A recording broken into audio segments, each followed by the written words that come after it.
Туған жер Алланың сыйы. Ол жүректі жылытып, рух береді.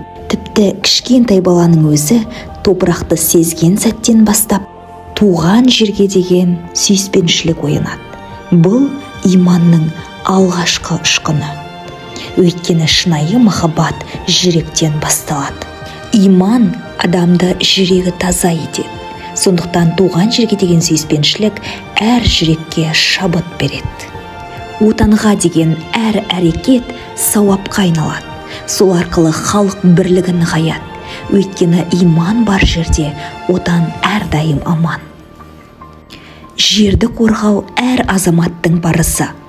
Ал отан жолындағы ерлік пен адалдық биік мәртебе. Бұл халқымыздың рухын сақтайды. Отан отбасынан басталады. Қайырлы отбасы ұлттың негізі.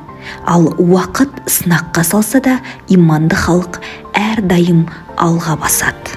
Өнер жүректің нұры. Оны сүйген халық иманды халық. Ал азаттық Алланың берген нығметі. Шүкіршілік иманның белгісі. Даму мен өркендеу әр жүректі сенім мен ынтаға жетелейді. Ал елге қызмет ету ең ұлы іс.